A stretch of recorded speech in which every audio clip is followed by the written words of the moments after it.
Ողջույն սիրելի բարեկամներ, եթերում Անտապանն է։ Եվ այժմ մենք զրուցելու ենք քրիստոնյա ժողովրդավարական կուսակցության նախագահ,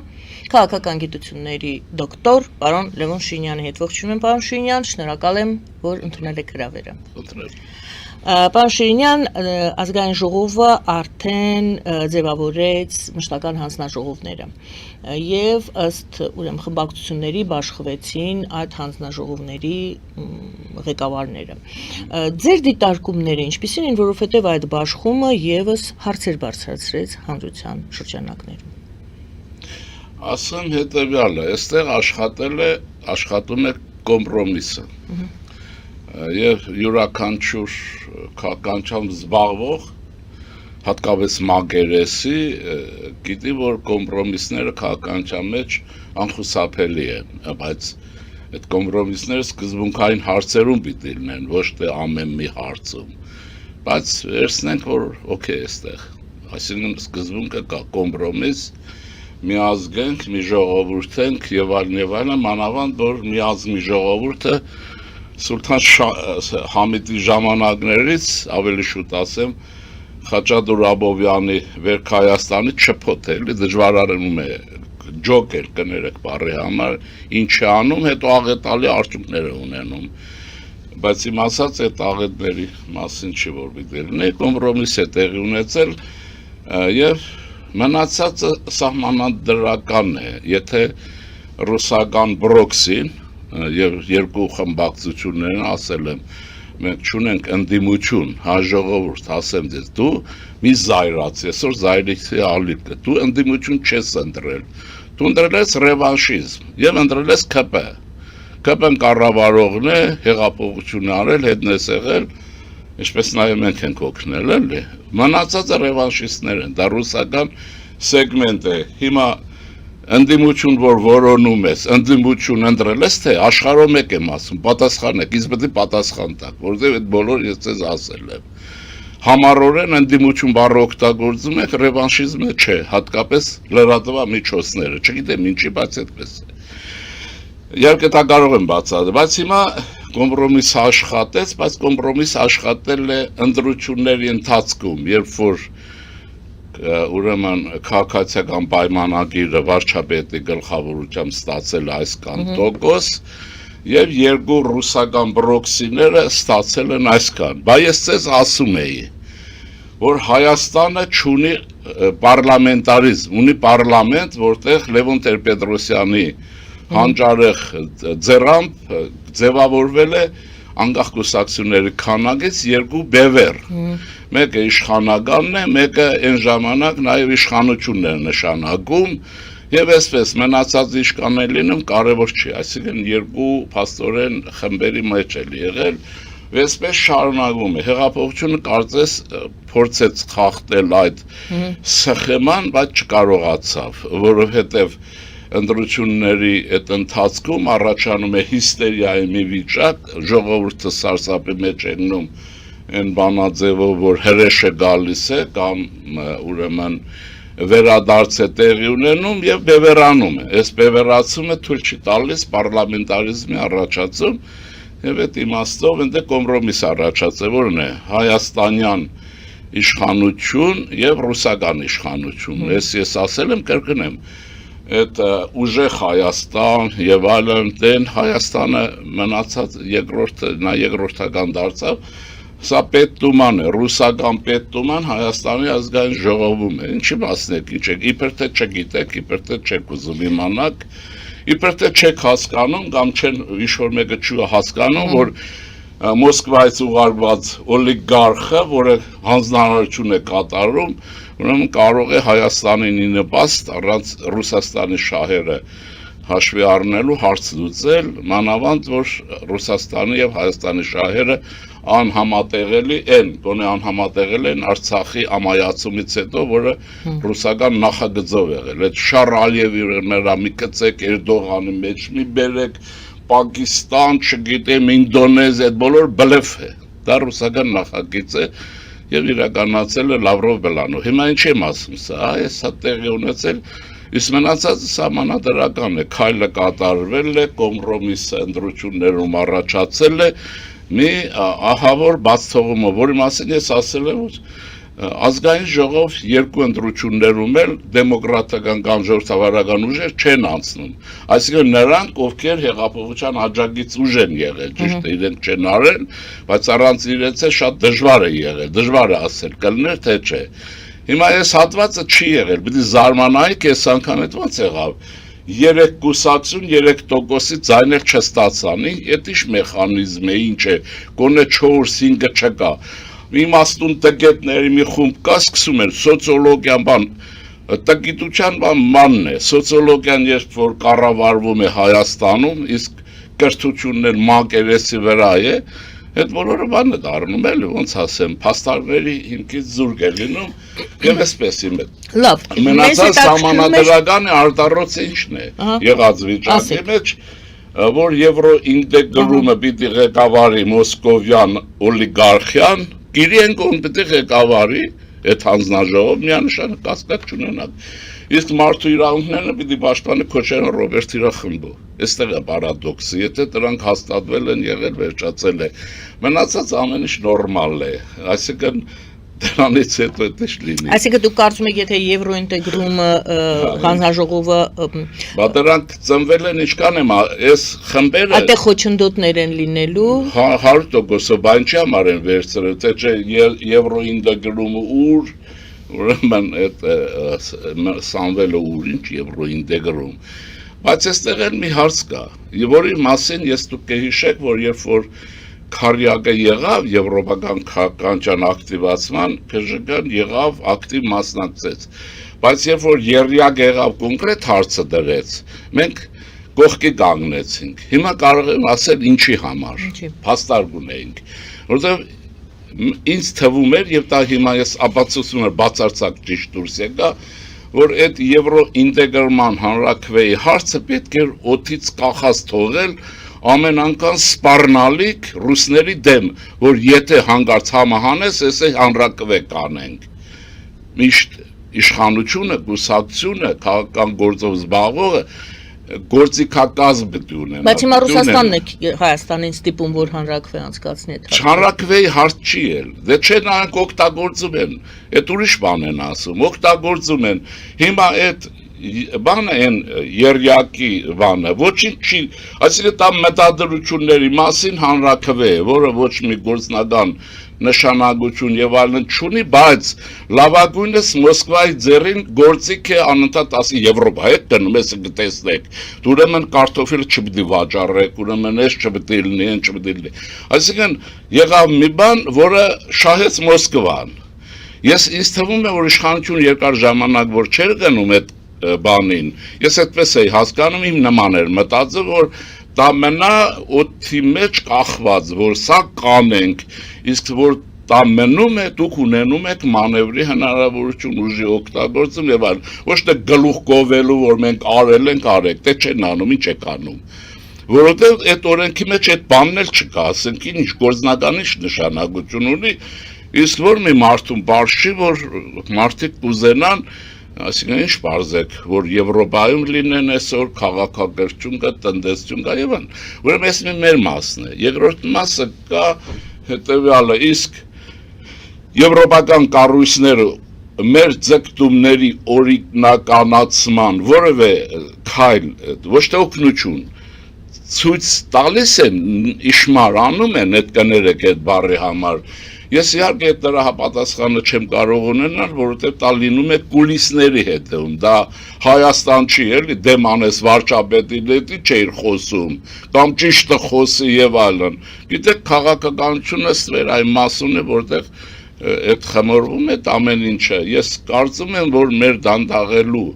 իշխանությունն է պատճառը երաշխիքների բացակայությունն է, որը շատ վատ է։ Դե Մոսկվան ինքն էլ է նույնն անում, իր համար այդ ամեն ինչ անգիր գիտի, որ երաշխիք չկա, պատին դեմ անենք, մանավանդ էս բաներն։ Այսինքն դուք եւս համարում եք, որ ոչ թե եւս, այլ որ երաշխիք չկա Եվրամիությունը։ Կարծում եմ չկա, բայց լինելու է։ Բայց դա ինչ է լինելու։ Եթե այսպես հիմա վերադառնանք 14 թիվ ասեմ ձեզ։ Հիշում եք ուղղաթիռի խոցումը մեր Սերան Օհանյանն էր, չէ՞, որ մեզ խոսում է պաշտպանություն, ուղղաթիռը խոցեցին, երեք մենք ուրեմն մեր զինվորականների մահ ունեցանք, 3-4 օրում հազիվ դուրս բերեցին։ Ես այն ժամանակ հարցազրույց էի եղել թեքեամշակութային միջունում ասել են, որ պատրաստվեք պատերազմի։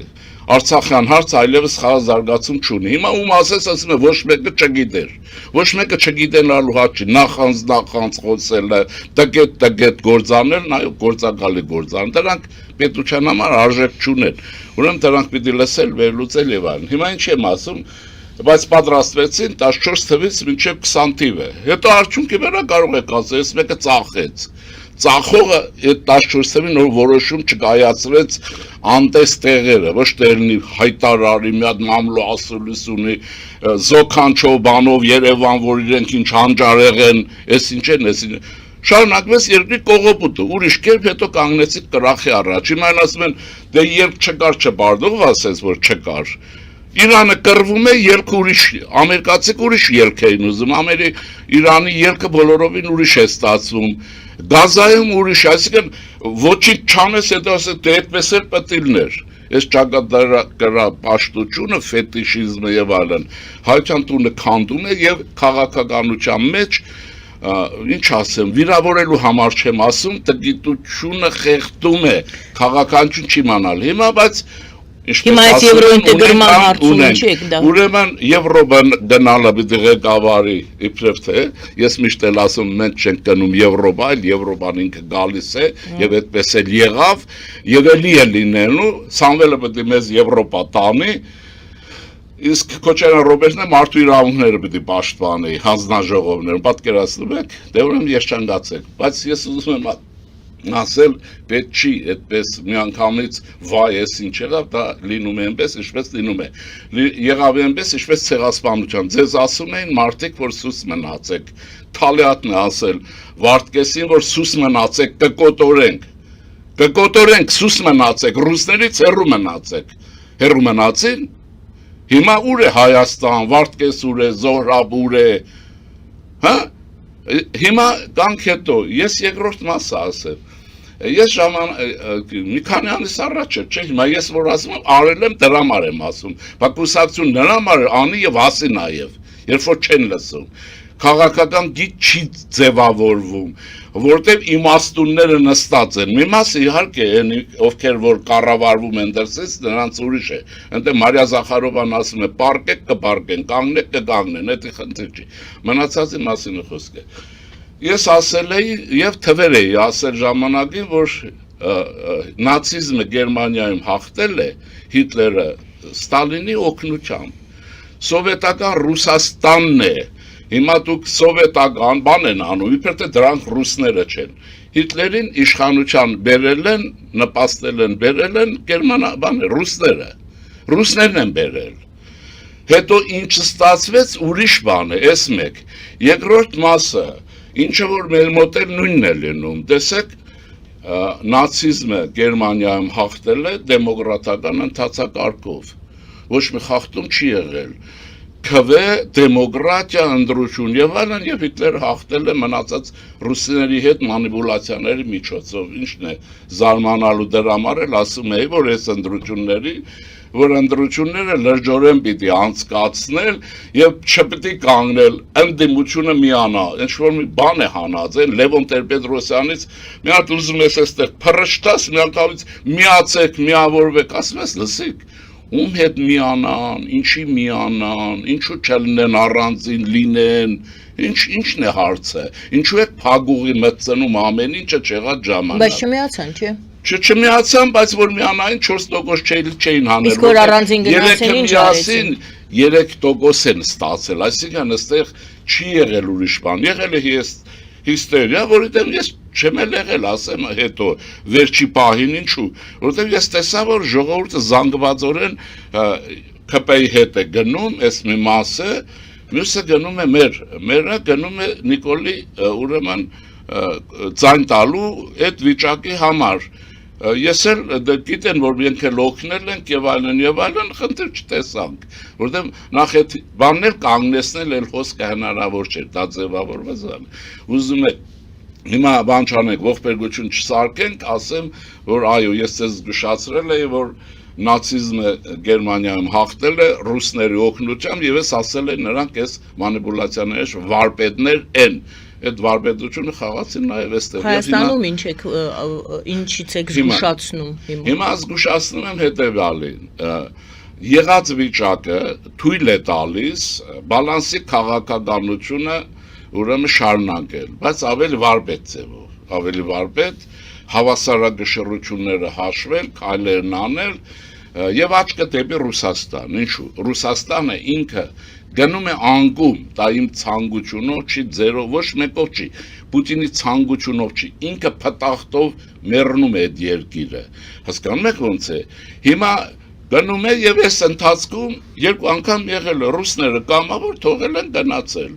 17 թվին թողին գնացին, այն ժամանակ գաղթականները ռուսների զինվորներին փաթաթվում էին, փեշն էին քաշում, մի գնացին, ոմեր չէին արցնում, էնելի ձևով գնացին, երկիրը Թուրքին հանձնելուց, մաքրել տալուց հետո, այդ ձևել գնացին, հետո եկան, երբ որ իրենց պետք էր, եկան հայ դավաճանների, տագանքների միջոցով, առանց նրանց երբեք չեն եկել մեր երկիր։ Ուրեմն սա երկրորդ անգամ Ելցինի ժամանակ էր, հիշում եք, ելան գնացին։ Եվ ինչի են հումոր էին անում, չասում են մենք այսքան չարչար, իհարկե մենք Արցախյան ազատամարտով ենք եղել, մենք անկախության լավ կռիվ չենք տվել, եթե տվել ենք, բոլորս ենք հիշում դա, մեր Արցախի խնդիրը մեր ոտքերին փաթաթված էր արդեն 88 թվից երկրաշարժ եւ այլն, բայց ինչ էին ասում ղրղեզները գիշեր արթնացան, բարձվեց որ իրենք անկախ են, խաբարը չէին,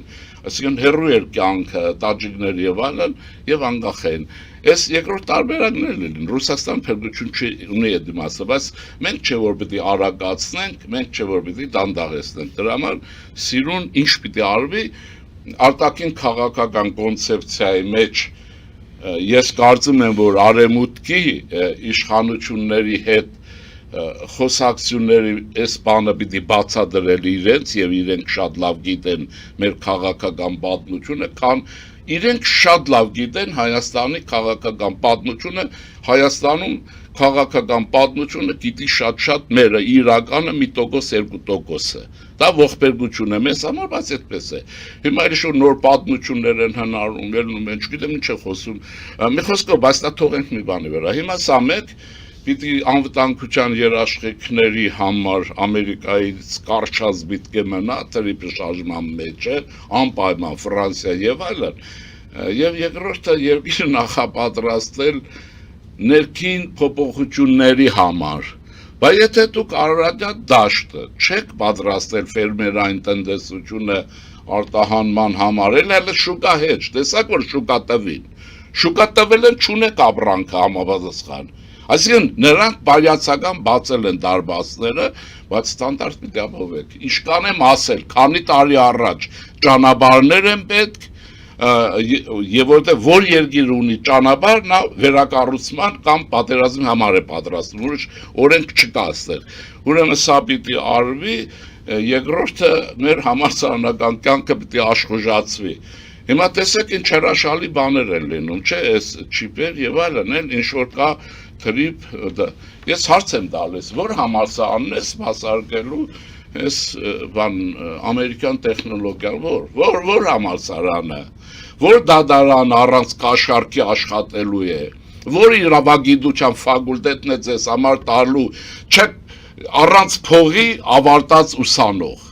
Մի 5% միշտ գցեք կա։ Ուզում եք ասեք հիմա միայն այդպես։ Հիմա մենք մասնագետներ չեն։ Ինչի, մասնագետը չէ, շահառություն կա։ Իհարկե, որտեղ փողը աշխատում է, այնտեղ լավ մասնագետ ինչ որ կարող է լինել, չի կարող լինել, բայց դա չի նշանակում անհաններ չեն կարող լինել։ Ուրեմն ինչն է ասելիքս, երկիրը ներքին վերափոխումների արմատական կարիք ունի եւ դա պիտի արվի պլանավորումով, ծրագրավորումով, ոչ վաղը հանգարց բավոր անեն, որպեսզի ստանդարտին համապատասխան լինի եւ Ուկրաինան էլ տարբերակ չունի, քան Ռուսաստանի հարցը փակի։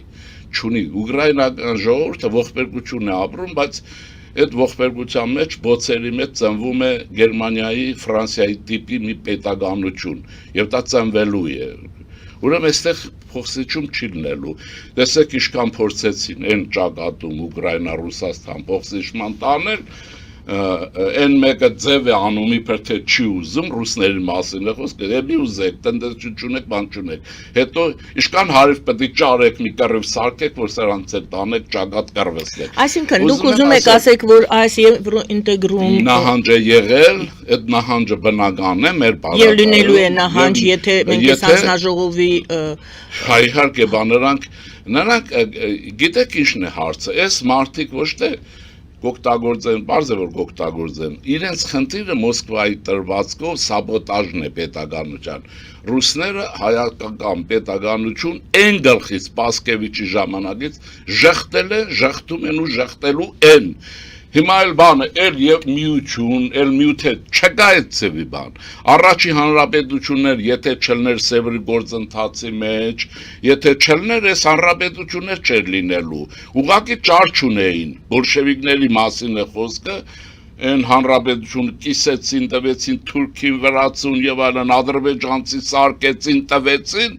բայց այս կան ինչ-որ բան պիտի մնար, որովհետև դա համաշխարհային հայկական հարց է, համաշխարհային քաղաքականության հարց է։ Վտանգ եք տեսնում այս հանձնաժողովների ձևավորման արդյունքում։ Վտանգ եք տեսնում, հետընթաց եք տեսնում, որը ինքնին վտանգ է։ Խանգարելու են, բայց մենք ինչքանով ենք պատրաստ դրան գնալու համար, դրա համար ինչ ասեմ, այսպես ձևակերպեմ միտքս, որովհետև դե բարձ է ուրիշ բան լինելու են։ Երեք դեմքները փայլում էր եվրոինտեգրողները, ովքեր ստանում էին հանձնաժողովը։ Սաբոտաժ են անելու, բարձ չէ ինչ է լինելու։ Մարիա Զախարովան թե չէ կսպանի։ Սրանց բոլորին կսպանի։ Հետո մենք չենք որ մեզ չլսեն բանը իբր տես։ Երկիրը պետք է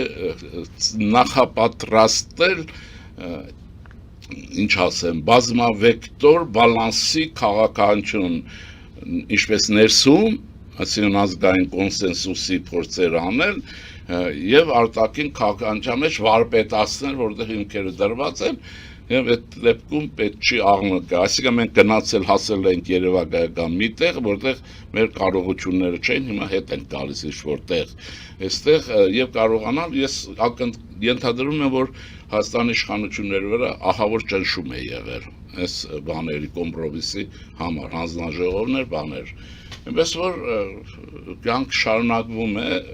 ինձ մեզ չէ պետք խոհեմ լինել եւ լսել մասնագետներին։ Այսինքն այստեղ դուք պայքար եք տեսնում, որը համար պայքար է, մենք անկախության պատերազմ Արցախյան հիշեք, ազնիվ լինենք։ Արցախյան ազատամարտի ժամանակ դրա համար էլ այդ պատմությունը մնաց ազատամարտ, ոչ թե պետականամարտ։ Չէ, ազատամարտեր էին տպում եւ այլն, եւ ժողովուրդը այդպես էլ ընկալում էր եւ այն կռիվներ չկար, որ անկախություն բան է, Լևոն Տեր-Պետրոսյանի խմբի մեջ է բլեֆը, որ մենք անկախության կռիվ ենք տալիս։ Բա որ անկախության կռիվ եք տալիս Ղարաբաղով, ինչի եկաք իշխանության, ինչու հաջորդ օրն ասեցիք, որ ուրեմն Արցախի հարցը լուծում չունի։ Բլեֆ է մեջ է, դա։ Այդ չեմ ասում մեր հարցը արհեստական եղել, ես դա չեմ բաժանում, այն խնդրեմն եղել է, բայց գնացել է ճանապարհը, դրա համար հիմա երկիրը պետք է խորքի իմաստով շուտ քաշել, մի հատ լավ ծրագրավորումով շարժվել առաջ, որպեսզի անկախությունը դառնա հիմնավոր տարերի համար, այնպես ինչպես Ադենաուերն արեց։ Ադենաուերին խեղդում էին, ասում են Արևելյան Գերմանիան միացրու։ Ռուսներն էին ասում, միացնենք։ Ասում էր ոչ այդ Գերմանիան եմ ուզում, Բերլինը, ոչ այդ ձեր չեկիստերին։ Մենք այն որ անենք, չենք ունենա Գերմանիա։ Տեսեք ինչ հիմքեր դրեցին, Գերմանիան միավորեցին 1990 թվին։ Չէ՞։ Միավորեցին են հիմա ինչ տալը։ Շնորհակալություն, գովազդ ենք հայտարարում եթերում, որից հետո կքննարկենք Ռուսաստանի արտգործնախարարի տեղակալ Գալուզինի հայտարարությունը, որ նոյեմբերի 11-ին քննարկվելու է Հայաստանի հապկի շրջանակներում ձայնի իրավունքի ձրկելու հարցը։ Մենք կխոսենք այդ մասին գովազդից հետո։ Սիրելի բարեկամներ, մնացեք մեզ հետ։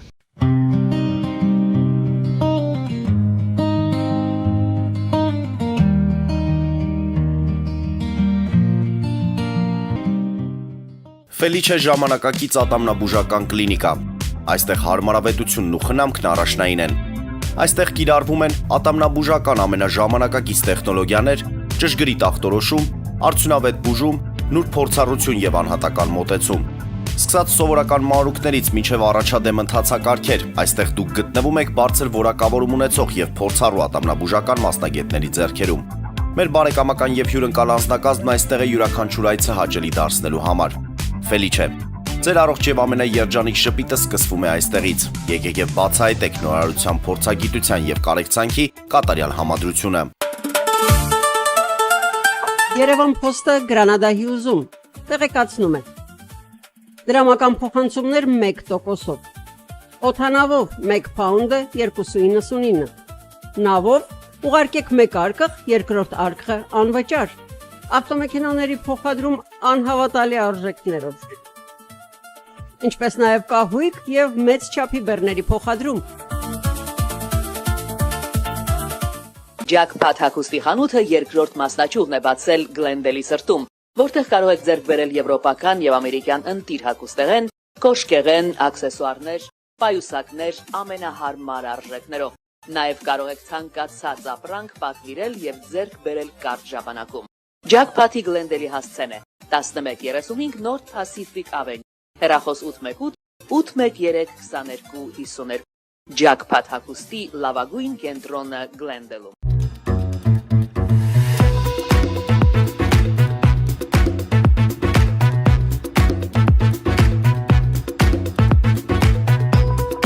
Արարատ ռեստորան, ընտանեկան եւ ընկերական ժամանցի լավագույն հասցե, սիրված արտիստներ, հյուրընկալ մթնոլորտ, հարուստ ճաշացան, անմահական խորտիկներ, Արարատ ռեստորան, հասցեն անփոփոխ, սիրով սպասում ենք ձեզ։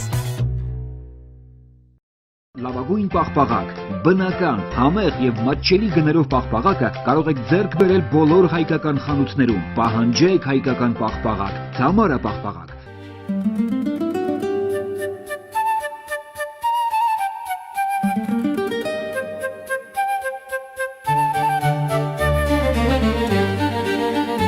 Նոյան տապան տպարան,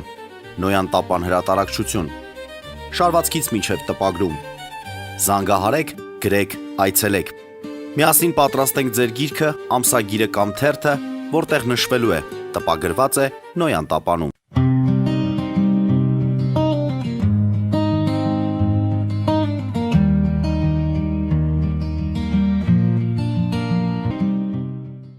Սիրելի հայրենակիցներ, հիշեցնեմ, որ մենք զրուցում ենք պարոն Լևոն Շիրինյանի հետ, քաղաքական գիտությունների դոկտոր։ Եվ այսպես պարոն Շիրինյան, մենք խոսում ենք այն մասին, որ ազգային ժողովի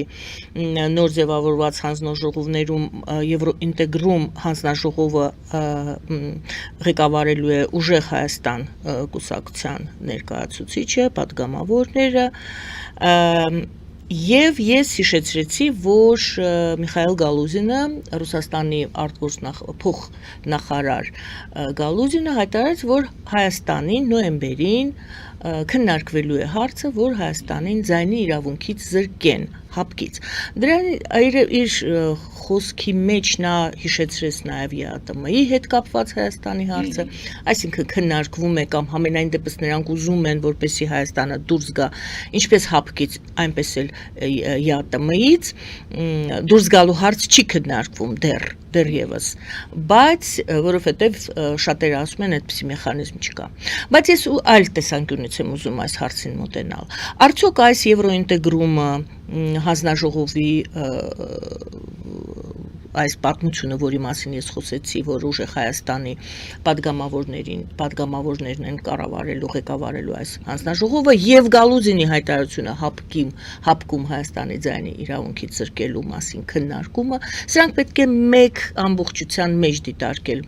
Սա նույն խնդրի տարբեր օղակներ են, թե ես սխալվում եմ, սրանք առանձին հարցեր են։ Չէ, առանձին չեն։ Ռուսաստանի ուրեմն հայկական քաղաքականությունն է, որոշակի հաջողություններ հասան այս ընտրություններում, ասեցի, Պետդումա ստեղծեցին Հայաստանի ազգային ժողովում, սա ուղիղ ենթակայության կառույց է, ես նույնիսկ կասկածում եմ, որ դա կարող է ենթարկվել Կոպիրկինին, դա Մոսկվայից է կառավարվելու, դա միանշանակ է, Են Հայաստանը չգիտեմ, դե նրանց վրա երբել հույսեր չունեն, որտեղ մաշվեցին, այնքան հակապետական բաներ ան, որ Երկրորդ մասը ընդհանուր մի կոնցեպցիա է, ինչպես որ Արցախն էր Լավրովի պլանով տարբեր վերջում տեսանք Լավրովի պլանը ինչ աղետի ենթարկեց ուրեմն Արցախահայությանը մեզ Արցախահայությունն էլ ասում ենք մեր սրտի համար ոնց որ առանձին էր մեր երկիրը չէր մեր ժողովուրդը չէր այստեղ հոգեբանական թեթև տանելու վիճակ է մեր հայրենիքի հսկա մի կտոր Ռուսաստանը վերցրեց խլեց եւ տվեց Ադրբեջանին որտեղ դա ինքնորոշման իրավունքով երբեք չէր կարող լինել Ադրբեջանին, եւ պատմականորեն այդպես էլ չէր։ Հասկանում եք, հիմա այսպես, հիմա դա ընդհանուր է, հիմա նույն կոնցեպցիան է աշխատում Հայաստանի դեմ, որի նպատակ ասեցի Հայաստանի պետականության լիկվիդացիան է, բայց այստեղ մի բան կա մեր հայրենագիցն, իմ գնահատական այնպեսին է, որ մինչև իրենք կհասնեն Հայաստանի պետականության լիկվիդացիային, իրենք որպես պետականություն լիկվիդացված կլինեն փթախտի պատճառով, իրենց ուրեմն քաղաքականության պատճառով եւ ասեմ մի բան, հрьяաների եւ հայերի ինտելեկտուալների արդեն Ռուսաստանում բացակայության պատճառով։ Ես հիմա ինչ եմ մի քիչ վստահ ասում, այսպես Ուրեմն առաջարկում եմ բոլոր իմ ընդդիմախոսներին, իհարկե ռևանշիստները իմ համար ընդդիմախոս չեն, դրանք ռուսականացած հայկական ինչ-որ մի բան է, զբրոդ։ Ուրեմն ասեմ հետևյալը, ուշադիր հետևեք իրական պատմությանը, դուք կտեսնեք Իվան Գրոզնից վերցնենք, ուզում եք Ռյուրիկովներից վերցնենք եւ այլն, հիմա, բայց վերջի ժամանակներ էլ մի 100 տարի, 2 տարի Ռուսաստանը ոչ մի պատերազմ չի հաղթել պատերազմ, ոչ մի, չնայած իր անուն հաղթական է հայտնի, եթե եվրոպական որևէ պետություն իր հետ դաշնակից չի ունեցել, բացառված է, Ղրիմի պատերազմ, երբ որ արևմուտքը միասնական էր, ջնջխեցին, հայրենական պատերազմներ դուք հիշեք, մինչև հայրենական, իրենց հայրենական, դա մեր հայրենականը չի, առաջարկում եմ Հոլիվուդում հանկարծ ինֆարկտներ չստանան էլի, որ իմ հորողբերը պապը ընդեղ է կար, վերցրել տարել են, տրվել են էլի, ուզում եմ նայեցեք հայրենական պատերազմ կոչված է իրենց, մինչև դեկտեմբեր 41 թվի պատերազմի սովետական 5 միլիոնանոց բանակը, որ կար Հիտլերի ժամանակից ստեղծել են բան, ուրեմն գերմանացիները ջնջխեցին, այդ բանակը չկար, ստեղծվեց ըստ էության նոր բանակ ամերիկյան լենդլիզով, տեսեք հիմա այս հայերին հարցը փողոցում պիտի գնաք ասեք լենդլիզը ինչ է, չգիտեն, որ դա տեխնոլոգիա սնունդյան Ամերիկա է, Անգլիաբան է, այսինքն ամերիկացիներ եւ Անգլիա եւ այլն կանգնեցին եւ մարդուժը սովետից, նյութական եւ այլն մնացած իրենցից նոր կարմիր բանակ ստեղծեցին, որը 42 թվականին Ստալինգրադի ճակատամարտում հաղթեց գերմանացիների 6-րդ բանակը ջախջախեց։ Եղավ, ուրեմն այդ բանակը չկար, այն սովետի ստեղծած, ռուսների ստեղծած բանակը չկար։ Այսինքն, եթե ամերիկացիները շարունակեին, իսկ ամերիկացիներին փաստորեն իր հարբորում ճապոնացիները պարտադրեցին, նրանց էր պետն էլ չէր, թե իրենք ինչ են լինում, որտեղ պատերազմը դուք ասենք մի ախալքալակցու, մի Ղարաբաղցու կհամոզեք կամ Երևանցու, որ այսպես հաղթական իրենք չի Հիտլերն է հարձակվել, բայց նրանք գիտեին ով է հարձակվել, ով է այս համաշխարհային այս բոցավառության այդ դեզը վառել եւ իրենք են վառել, ինչպես որ շատ անգամներ ռուսները։ Ուրեմն նրանք բայց հանուն եւ այլ բաների եւ սովետական բանակը զինեցին։ Թվեր բաներ հիմա ասեք, սովետական ասում են T-34 տանկը, մի բան ասեմ ու ասեմ չէ, T-34 տանկի պատշիվնիկներ ամերիկյան են, հիմա մի վարորդի հարցրեք, նույնիսկ չիմացողի տանկի եթե պատշիվնիկը հանես, ուրեմն բաշնյան չի աշխատի, վերջացավ, կամ ռեդինի մասեր եւ այլն, բայց դրանք չեն ասում, այս մարդկանց էլ կամ էլ են գավիատին է, պահածոյված, որ ճակատ էին ուղարկում նաև քաղաքացիները, այդ չլներ զինվորը ոնց էր կռվելու, ոնց էր քաշելու։ Այդ չեմ ասում, կարմիր բանակը ինչպես էր հարձակվելու, եթե ամերիկյան ստուդաբեկեր բեռնադարները չլնեին, որ թնդանոթը քաշում են իրենց ձիևով էին առաջ տանելու, այն կոլխոզի նախագահի ճահիժների մեջ, հա։ Այսինքն ուզում եմ ասել, որ եզրակացություն սա է, մենք պարտավոր ենք մեր ազգային շահերի տեսակետից, մեր էլ ասում եմ Հայաստանի ազգային շահերի տեսակետից գնահատենք պատմական իրադարձությունները, դա օբյեկտիվ գնահատականի մասին է խոսքը, ոչ թե ուրախ ենք, տխուր ենք, հիմա կսկսեն էլի, հիմա այս պարագայում այսպես է, ես հայտարարում եմ, թողապացի մեկը, որ առանց եվրոպական որևէ պետության, որը դաշնագիտ չի եղել Ռուսաստանին, Ռուսաստանը ոչ մի ճակատամարտ չի շահել, բացառված է։ Հիմա նա դաշնագիստներ չունի, դրա համար ընկած խառնում իրար Եվրոպան, դաշնագիտ սրան նրան քաշում դեպի իրեն, խոշորների մասին է խոսքը։ Կորեան եվրոպական չի։ Չէ, Հյուսիսային Կորեան որպես դաշնակից փորձում է մարդկանցով։ Հա, դե Կորեան կարող է քաշվել մի հատ խոշոր գուբերնիա։ Սովետի, որտեղ ռեժիմը նույնն է բան, բայց դա չի, ես չկա, բայց չի հաղթել էլ, չէ, մարդուժ է բերում, էլ պետք է մսաղաստա պերձնի,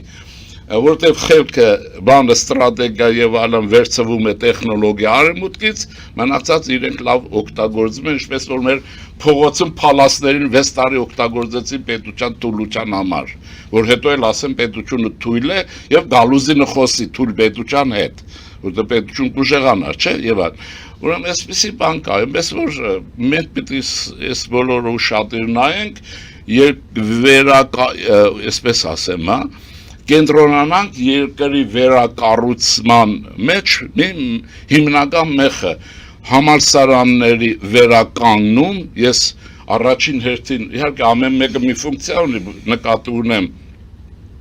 տեխնոլոգիական մեր բուհը, ինժեներական, պոլիտեխնիկը նախկին, իր բոլոր բաներով եւ համալսարանը, մայրբուհը, բայց այնտեղ էլ քաղաքագիտություն, պատմություն եւ այն, այդ ֆակուլտետներ մի հատ պետք է թափ տալ, որովհետեւ մեր զբաղվեն մեր հարցերով, ոչ թե ուրիշ հարցերով։ Ես չեմ բանի համար չեմ ասում։ Եվ գլխավորը դառնա տեխնոլոգիաների մշակումը, որովհետեւ մենք սպասարկենք, մենք մեր կադրերն ունենանք, այսինքն օգուտ ունենանք ամերիկյան օժանդակությունից, ոչ թե եկան սարքեցին, վաղը հետներս լավ չեղան տարան, չկտարան եւ այլն։ Այսինքն մենք ունենանք նյութատեխնիկական ներքին ռեսուրս եւ բազա ներքին մերը ունենանք իրենց օգտագործելով եւ այլն։ Եվ ես պետք է վստահ լինեք, որ ամերիկացիները երկար ժամանակով ուրեմն Հայաստանում նստում են, եթե այստեղ երկրորդ մասն ասեմ, շատ չընկճվեն։ Եթե ամերիկացիները շատ չեն ընկճվում, որ Սամվել Կարապետյանը գրավեց ուրեմն Եվրոինտեգրումը, Քոչարյան Ռոբներ մարդու իրավունքները, ուրեմն շատ մի բան արեք, դա, ուրեմն մի քաղաքական վարպետության մեջ կարելի է չեզոքացնել, պարզապես դժվարություններ են, որ առաջացան եւ ողբերգություն ինչու՞մն է, հա, բաց հայտարարում եմ։ Հայաստանի քաղաքական համակարգում ժողովրդավարական ուժերը տեղ չունեն, մեկ եւ երրորդ ուղի չի առաջանում, չեն թողում, այդպես չի, որ չեն կարողանում, տակետներ կան այդպես հաջորդ օրը, այսինքն այս ուժերի սխալը ի՞նչն է եղել, եթե ժողովուրդը զանգվածորեն գնում է եւ այլն։ Գուցե եւ սխալներ էլ կան, բայց դրանք մանր բաներ են։ Հիմա ինչ եմ ուզում ասել, այս սրան պետք է գնանք ներքին վերակառուցում բոլոր ոլորտներում, երբեք չմոռանալով մշակույթի եւ լեզվի վերականգնումը, ազգային առանց հայոց լեզվի, դասական, ոսկեղենիկ հայոց լեզվի վերականգնման ազգային մտածողություն չի վերականգնվելու, սա փիլիսոփայություն է, առանց քրիստոնեական արժեհամակարգի եւ այսպես ասեմ, հա, քրիստոնեությունը պետական կրոն, որպես փափուկ ուժի հզորություն չի երևալու մեր համար։ Դրանք ահռելի ռեսուրսներ են։ Իհարկե միջուկային ռում չի, բայց պակասել չի։ Ուզում եմ ասել այս վերակառուցումն է եւ մենք պետք է մտածենք նաեւ երկու խնդրի մասին, շատ արագ։ Այդ եկեղեցու ուրեմն ռուս կրեմլահպատակ մասը պետք է հեռանա եւ ոչ մեկը չհամարցակվի եկեղեցու դեմ են։ Եկեղեցու դեմ ովքեր որ Գարեգինին պաշտպանում են, եկեղեցու դեմ են։ Ու վերջ, սա պիտի գնա, մեկ եկեղեցին պիտի վերադառնա Քրիստոսի ծառայության եւ հաջորդի պաշտպանության եւ հայաստանյաց եկեղեցի հետա վերականգնվի եւ փափուկ ուժը 300 հրաշք է համաշխարհային պատմության մեջ, որից այսպես եւ նաեւ առաջարկել են պետական հանրահավաք պիտի մտցնեն մասնավոր հարցը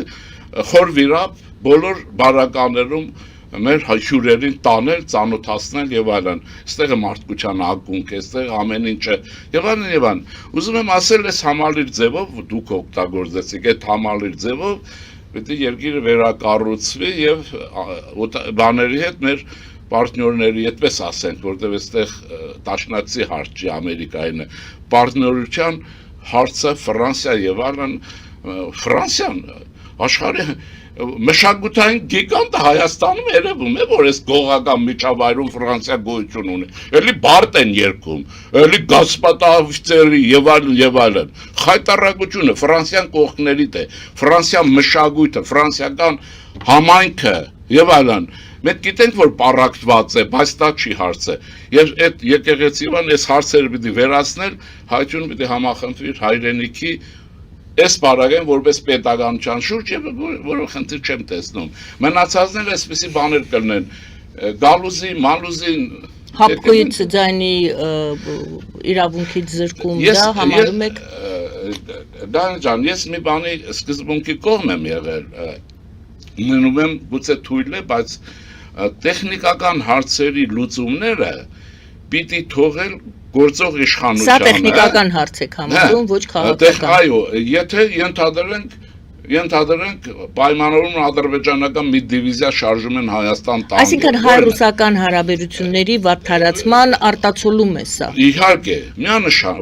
վատթարացումը չի, ինքը մեռնում է, չուզում մենք ազատագրվենք, ինքը ուզում է մենք հետը գնանք, ինքը Հայաստանը միշտ օգտագործել է այդ տեսակետը, իհարկե իրենք գիտեն, որ փրկելու են, բայց իրենց ինտելեկտուալ մասը գիտի, որ Ռուսաստանը այդ իմաստով փրկություն չունի, եւ օրինակ հավանա, ես չեմ բացառում, բայց թույլ բան է, ոնց որ ամերիկացիները պարտադրեցին Գերմանիային Ադենաուերի ժամանակ դառնալ դեմոկրատական պետություն, բաժնվից հետո սրանց էլ են պարտադրելու, եթե հավես ունենան, որտեղ սրանց հետ աշխատելու հավես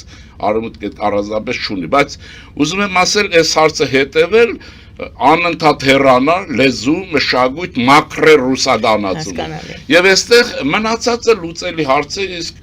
այդ հարցերը, ասենք ես միշտ երբեք իրազեկ եթե չեմ եղել, հարցին կոնկրետ պատասխան չեմ տվել։ Կոնկրետ հարցերը ինձ թվում է ազգային անվտանգության խորհուրդը պետք է քննի, այնտեղ կառավարության հետ որոշումներ կայացնի, որտեղ հիմա ես չգիտեմ, ես ենթադրում եմ, որ այս անգամ վարչապետի հետ շատ ծանր խոսակցություն է եղել եւ այլն, հաստատ, որ այս քայլին գնացել է։ Այս հանձնաժողովները ոչ միայն այն, որ գնացած էս ռուսական, դե այնտեղ հարց այնտեղ է լուծվել, ռուսական գուսակցություններին թողեք մասնակցել։ Այդ ապրիլյանն է։ Ապրիլին էլի։ Ուզում եմ ասել, դե բայց ես չեմ եղել ներսում, չեմ կարող պնդեմ, բայց դրամբանորեն կարող եմ հաստատել։ Մի քանի օր առաջ եւս հանդիպում եղել, չէ՞, ՍԻԱՏՄ-ի։ Դե հիմա կանգնել են, ասենք էս դեպք ինչ անեն։ Սիրելի հայրենակիցներ, հիշեցնեմ, որ մենք զրուցում ենք քաղաքական գիտությունների դոկտոր պարոն Լևոն Շինյանի հետ եւ այժմ ընդունում ենք հեռախոսազանգ։ Այո, բարև ձեզ, լսում ենք ձեզ։ Բարև ձեզ Տիկին Արաքելյան, բարև ձեզ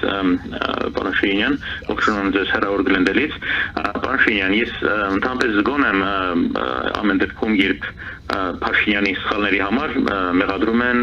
Եվրոպային։ Դուք նշեցիք, որ ձեր կարծիքը Փաշինյանը դանդաղում է, որտեղ ենթադրաբար ձեր ենթադրությունն էր Եվրոպան չի առաջարկել երաշխիքներ։ Կա մեկ այլ կարծիք, բավական հավանական, որ Փաշինյանը դանդաղում է, որտեղ իրեն սատարող օլիգարխներին հարմար չէ կտրվել Ռուսաստանից եւ բացել երկիրը արևմտյան եվրոպական շուկայի առաջ Խաչատրի Սուքասյան եւ մյուս այդ օլիգարխներին։ Կուզենայի իմանալ, դուք որևէ հիմք ունեք ասելու, որ Եվրոպան չի երաշխիքներ առաջարկել Հայաստանին։ Ես մի երկու փաստ նշեմ, Եվրոպան հենց մենք տեսնում ենք, հենց Ռուսաստանը կտրում է որևէ բան, նրանք անմիջապես գործի են անցնում, որպեսզի հայկական ապրանքները ծախվեն։ Երկրորդը, Եվրոպան վաղուց 13 թվականին առաջարկել է Հայաստանին այդ DCFTA, այդ պայմանագիրը, նույն ասոցիացիան, որով ստանդարտները, որոնք դուք ասում եք մենք պետք է զարգացնենք, ստանդարտները արագորեն զարգանում են, որտեղ Եվրոպան ուղարկում է մասնագետներ օգնելու ձեզ, որպեսզի այդ ստանդարտները զարգանան։ Եվ վերջացնում եմ Տիկին Արաքելյան։ Եվ երրորդ, դեռ 24 թվականին Փաշինյանի հայտնի ճառից հետո Եվրոմիության պարլամենտում Եվրոմիության պարլամենտը մի նախագիծ հայրատարակեց, որով կոչ էր անում Եվրոմիությանը, ասում էր, որ Հայաստանին կողջունենք Եվրոմիություն եւ որ Եվրոմիությունը պետք է ցանկացած ամեն խոչընդոտ կլինի դա լարս կամ ինչ օգնելու օժանդակելու, որ Հայաստանը դրանք շրջանցի։ Ինչ երաշխիքներ եք դուք ցանկանում Եվրոմիությանը, ինչ է ձեր կարծիքով Եվրոմիությունը, որ չի առաջարկել Հայաստանին։ Շնորհակալություն։ Շնորհակալություն, պարզապես ես մի մեջբերում էլ ներկայացնեմ, հիշեցնեմ եւ հերոստատիտողին եւ այս թեմայի հետ առնչվող ձևակերպում է սա, Փաշինյանի ձևակերպումն է, չենք կարող հանրակրվե անցկացնել հարցի շուրջ, որն այս պահին գոյություն չունի։ Ես ճիշտն ասած սրա պարզաբանումը եւս կուզենայի լսել ձեզանից։ Ուրեմն առաջինը ինձ զարմանց երևի շատերի ասեմ, որ ես ճանաչում եմ դուք օլիգարխ եք ասում ես պարագայում, դրանք կա քրեա օլիգարխիա եւ կա գործարարություն Հայաստանում, խոշոր գործարարություն։ Ես տարբերում եմ, ուզում եմ ուշադիր լինեք, դուք էլ կառանձնացնեք։ Հիմա անուն չեմ կարող ասել, ես գիտեմ դուք հիմա օլիգարխ ասեք տվյալ անձին, որը այդտենց հանրության ներքև հայտնի չի, Չարբախում, հա, գեր ժամանակակից գործարան է ստեղծել եւ ուրեմն աշխատում է Եվրոպայի, Ամերիկայի հետ։ Բայց այն սովորական խոսակցականը որ տարածվել է, այս տերմինը եթե անուն ազգանու լինի, հանրությանը հայտնի լինի, ասենք, այն ձևով հաստատ օլիգարխ ասեք։ Դրա համար ուզում եմ ասել, եկեք այսպիսի բան անենք։ Մենք ունենք Կողոբուտով, մարդասպանությամբ եւ ԿԳԲ-ի օգնությամբ, որ գլխավորել է ժամանակին երկու նախագահներն էլ օգնել են, ունենք այսպիսի գործարարներ, որոնք քրեա օլիգարխիկ են, որոնք պատժվում են երևի, ու մեկը արդեն հայտնի է։ Մնացածների համար պիտի մենք օգտագործենք արդեն խոշոր գործարարներ տերմինները, եթե օրը կաց ես խոստանում եմ, անուն ազգանունով ասեմ, որտեղ ես իրեն պիտի հարցնեմ, որ ասեմ, անձին չեմ կարող ասեմ, վերջերս եմ եղել իր ասելով գնացել եմ գեր ժամանակակից գործարան, էլի, ինչ որ պրոֆիլներ որ ասեմ կհասկանա, ես չեմ ուզում անուն տալ։ Լավ, բայց հարցը հետևյալն է, ուրեմն մի բան, նաև ինչ որ մարդկանց հետ եմ խոսել, Հայաստանի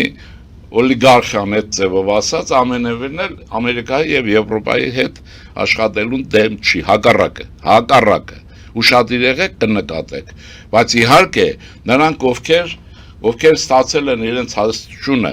Ռուսաստանի օժանդակությամբ, աղբյուրներ կասեմ, այս սրանք չեն ուզի եւ մնում են նրանց հետ եւ ֆինանսավորում են հավանաբար սրանց։ Հիմա տեսեք Փաշինյանի գործոնը այստեղ։ Փաշինյանի օլիգարխ տերմինը չեմ ուզի օգտագործել։ Չէ, Փաշինյանի շուրջ հավաքված օլիգարխների Ռուսաստանի հետ աշխատելու հանգամանքի մասին է խոսում Հիմա Փաշինյանը ինքը մենակ չի, ինչ որ ես գիտեմ, եւ ինքը կառավարություն ունի, այսինքն սա հայկական մտածողության մեջ մի սխալ ներդրված գաղափար է, որ մեկի վրա է տեղափոխվում։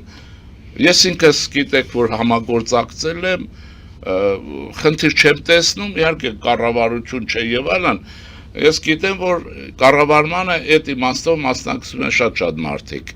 Ինչքան դժվարանում եմ ասել, որտեղ վերջին աշխով իշխանություն դիլում ես։ Ես օրինակ կուզենայի, որ եթե պարոն Փաշինյանը ինձ կլսի այս պարագայում, ազգային անվտանգության խորհուրդը դարձնել են ուղղային կենտրոնը, որտեղ քաղաքականությունը կմշակվի, ինչպես որ կա Ամերիկայում եւ այլն։ Այս իմաստով էս է։ Հիմա Եվրոպայի գնալ գալը, մեզ ընդունել չընդունելը։ Բերեք հարցեր իրար չշփոթեցնենք։ Այն ժամանակ, երբ Սերժ Սարգսյանը ուրեմն գնաց եւ չգնաց մի գիշերվա պատմությունը, որ կա, պատմական եւ կոնկրետ իրադարձություն խիստ տարբեր էր։ Այն ժամանակ Ռուսաստանի փառքը մեծ էր, հզորությունը, հատկապես մեր ժողովրդի գիտակցության մեջ, իսկ առաստերը հնարավոր չի, ճիշտ կամ սխալ, դնենք դա կողքի։ Երկրորդը Ռուսաստանը խրված չէր Ուկրաինայում, հիմա խրված է, որտեղ իր մսաղացում է, ինքը չի կարող այդտեղից դուրս գալ առողջ։ Այսինքն չկար, եւ նա շատ ազատ էր Հայաստանի հետ շատ գործողություններ անելու, դրա համար այն ժամանակ ես առանձնապես բոլորս ենք ուզեցել ուրիշ կերպ եմ հասկացել այդ հարցը։ Հիմա վիճակը բոլորովին ուրիշ է։ Այստեղ է հարցը եւ այդ մեր ողերին բարեկամը չուզում բաց թողել իրա, ես գիտեմ ինչի համար, նա մինչև վերջ։ Պաշինյան, քանի որ ժամանակը վերջանում է, հարցը հետեւյալն է, արդյոք Եվրոպան իսկապես չի բացում դռները Հայաստանի Եվրոպան համար։ բացել է դռները, վիճակը ուրիշ է ընթվերի հետ։ Այսօր Եվրոպան բացել է դռները, մենք ապրանքը չունենք։ Բա ինչ 20 տարի ասում եմ, Այսինքն մենք պատրաստ չենք գնալ Եվրոպա։ Բայց այն ժամանակ Ասում եք ես կասկածում եմ, որ Եվրոպան նման ընդառաջ քայլ կաներ, որտեղ չկար այն ժամանակ թրիփը, չկար ամերիկյան, դուք Եվրոպան Ամերիկայից մի հեռացրեք եւ այլն, այսինքն արևուտքը շարժվելու է ուղղությամբ եւ ռուսների հետ վիճելու ոչ մի հարց չուներ։ Հիմա Թրամփից հետո դուք գիտեք Ամերիկան մղվում է Միջին Ասիայի օգտակար հանածոներ եւ այլն եւ այստեղից առաջացել է նաեւ Հայաստանը բանալի պետություն կոնցեպցիան, որ մասին խոսել է։ Պատմական իրադրությունը ուրիշ է եւ Եվրոպան կողքնի, բայց մենք մի բան ունենք, հանճարեղ ստեղծագործություն ունենք Ղազարո Սաղայանից, ճպուրնում էր ջունը։ Այս ճպուրը էլի ինքը չի պատրաստում իրեն մեր ջունի նման ապրելու համար, չի աշխատում։ Օրը գալիս է մնում է օդի մեջ։ Ես ուզում եմ այս ավանդույթները, սրանք չէ Թումանյան, Ղազար, այս բոլորը որ նշվել է, սրանք պետք է վերացվի։ Կարծում եմ, որ Եվրոպայի համար խնդիր չի, բայց մեզ համար կոնկրետ հիմա Արտաշատի, Աշտարակի, ֆերմերի համար, գյուղացիհամար խնդիր է, կառավարության համար խնդիր է այդ բոլորը։ Մեզ շատ քիչ ժամանակ է մնացել, ես ամփոփեմ, մենք շարունակենք, պարոն Ուզում եմ Շինյան։ ասել, որ նորմալ է ամեն ինչ գնում, բայց հետընթացը պայմանավորված է չունենալով, չունես։ Այսինքն ձևակերպումը ոչ թե Եվրոպան չի բացել դռները, Հայաստանը դեռ պատրաստ չէ, Ամբողջովին պատրաստ չի դրա, դա պիտի պատրաստվեր։ Շնորհակալություն սիրելի բարեկամներ, այս պահին եթերաժամը փաստորեն ավարտվեց մեզ մոտ, մնաց 18 վայրկյան, ինչպես դուք տեսնում եք, ես կշարունակեմ։ Մենք հիմա հրաժեշտ ենք տալիս ABC TV մեր հեռուստադիտողներին, բայց պարոն Շինյան շարունակում ենք, քանի որ հարցը լրիվ չէինք հասցրել լսել ձեր պատասխանը։ Ես ձեզ ամենայն բարիք եմ մաղթում եւ հորդորում եմ շարունակել դիտել, ով որ ցանկանա, մեր հաղորդումը մեր հարթակներում, այն ուղիղ է հեռարձակվում։ Պարոն Շինյան, հարցը հետևյալն էր, նա հեռուստադիտողը ուշադրություն դարձրեց ձեր այն ձևակերպմանը, որ Եվրոպան դեռ չի ասել այո Հայաստանին եւ դրա համար Փաշինյանը այս ձևակերպումն էլ ես հիշեցրեցի, սա երբ որ Ռուսաստանում հարցը դրեցին, ասեցին դու հանրաքվե պետք է անցկացնես, մնում ես ԵԱՏՄ-ում, թե գնում ես Եվրամիություն, Փաշինյանը ասեց չեմ կարող հանրաքվե անցկացնել հարցի շուրջ, որն այս պահին գոյություն չունի, այս որ հարցը գոյություն չունի, պարոն Շինյան։ Այսինքն ասեմ հետևյալը։ Եվրամիություն դեպի գնալու, ինտեգրվելու հարցը գոյություն չունի։ Չէ, մերժելու ձև է, վարչապետը վարպետացել է քաղաքականության մեջ եւ ուղիղ չի ասում, բայց ավելի ուժեղ չէ, քան ասում է, չկա հարցը չունենք։ Չի ասում չեմ անցկացնում։ Եվ վերջացա։ Այսինքն անդամակցության դեռ չասեց չենք անդամակցության դիմելու ձև է։ Օտար պետություն, այն էլ իրականում թշնամի պետություն, թշնամի ժողովուրդ, տեսեք մեզ այդ ոնց է վերաբերվում։ Նաև մեր ժողովրդի։ Ռուսաստանի մասին։ Իհարկե, կանգնել եւ ասում է հանրաքվե պետք է անես։ Գիտի, այստեղ ագենտուրան ինչ կանունի, այս երկուսին տեղավորել եւ այլն, այսինքն որոշակի հույս ունի։ Ընդ որում հաղթանակի հույս չունի, նրանց պետք է Հայաստանում քաոս, Հայաստանում պետք է ընդհարում Ռուսաստանին, ոչ թե այն մի հարցը այդպես լուծվի, արտաքնապես է ցույց տալիս, վարչապետն էլ վարպետորեն, ինչպես ասում են, գնդակը հետ է վերադարձնում ռուսական դաշտ, գոյություն չունի հարց, անել չեմ կարող, չի ասում չեմ անում։ Եթե չեմ անում լինի, գալուզինները այստեղ իրենց այս պրոքսիներով փողոց կլցվեն եւ այլն, այսինքն մերժելու լավագույն ձև է։ Այսինքն այսպիսով մենք հերոստատիտողին եւս պատասխանում ենք, որ դուք ասում եք, սա չի նշանակում, որ Փաշինյանը ինչ-ինչ պատճառներից ելնելով դե հերոստատիտողը ասեց գուցե օլիգարխների Ռուսաստանի հետ աշխատելու պատճառով Փաշինյանը հետ է նահանջում կամ հապաղում կամ դանդաղեցնում քայլերը, դուք ասում եք Փաշինյանը չի հայտարարել, որ դանդաղեցնում է եւ հետ է կանգնել։ Կուրսը չի։ Կուրսը այդ ուղղությամբ եվրոինտեգրման կուրսից չի հրաժարվել Փաշինյանը։ Այնտեղ տատանումներ կան։ Եթե դուք բազմավեկտոր է, վեկտորներից մեկ առաջ կարող է գնալ, մեկը հետ կարող է գալ։ Կարևորը դա չի։ Կարևորը դուք մինչև վերջ ձեր ազգային պետական շահ պաշտպանեք։ Անվտանգությունը։ Եթե այստեղ տեսնենք խոտորումը, այ կմեղադրենք, բայց որ ասենք նա իրանական վեկտորը հետ բերես մի 10 օր, ռուսական առաջ տարավ եւ այլն, քաղաքական գործընթաց է։ Ճկուն գործընթաց։ Եվ վարպետացել են, տեսեք հրաշալի պատասխան, ասում է հարցը չկա, ինչ հանրակրվե։ Պարոն Շինյան, կարելի է այսպես էլ ձևակերպել, որպես ամփոփում մեր հաղորդմանը, որ Ռուսաստանի շահերից չի բխում ուժեղ Հայաստան, բայց արևմուտքի շահերից բխում է ուժեղ Հայաստան, բայց այս իրավիճակում փաստորեն այս պահին այս հարցի ձևով եմ սա տալիս ձեզ, ոչ թե սա ձևակերպում եմ։ Հայաստանը, այո, Հայաստանի արևմուտքի Միացյալ Նահանգների եւ Եվրոպայի, դուք ասում եք այդ հարցում մի առանձնացրեք, շահերը համընկնում են եւ Հայաստանը պետք է օգտագործի այս պահը ուժեղանալու համար, այլ ոչ թե որպես հենակ անընդհատ օգտագործելու համար, դուք փաստորեն դա եք փորձում բացատրել եւ Քրիստոնյա ժողովրդավարական կուսակցության կոնցեպցիան եմ այստեղ, ինչ էլա, բնդում, մենք պիտի տեղից ուժեղ լինենք, մենք պետք է երկրի ներքին արտադրողական ուժերը զարգացնենք, օգտվելով եւ այլն, այս բոլորը պարզ է, հիմա ես ձեզ մի փակակից բացեմ, հարցը հետեւյալն է, ամերիկացիներն ինչ են ուզում Հայաստանից, այդ ինչի չկային, հիմա կան, մի 5 տարի առաջ չկային, տեսեք ինչն է հարցը, ասեմ ձեզ, ամերիկացիների մոտ այն գիտակցությունն է եկել, դե արդեն այդ հումքի բանի Միջին Ասիա օգտագործել կենտրոնական Ասիայից, բարձ Ադրբեջան եւ այլն։ Ամերիկյան քաղաքական վերնախավը, վերլուծական, այդ հայկականը չի կարող չհասկանալ, որ թուրքական աշխարհը պանթուրքիզմի տեսքով այստեղ ամբողջականանում է։ Որովհետեւ այդ ամբողջականանումը ամբողջապես տեղի չունենա, այդ process-ը կառավարելի լինել հայկական միջանցքը, այդ ասենք, պիտի պահվի եւ պիտի դառնա տեխնոլոգիական հզոր մի բան։ Թրամփը ինչ է ասում։ Ասում է Անդրկովկասի կենտրոնական պետությունը, չի ասում Ադրբեջանի համար։ Բարձ է։ Հիմա այս ուղղակի իշխանությունը, քանի որ ինքը այսինքն քրիստոնյա Հայաստանը այս տարածքում այստեղ պիտի ունենա մի Հայաստան, որ Հայաստանը կա, պիտի ունենա մեկը ստրատեգիական դաշնակից, կասենք ինչ,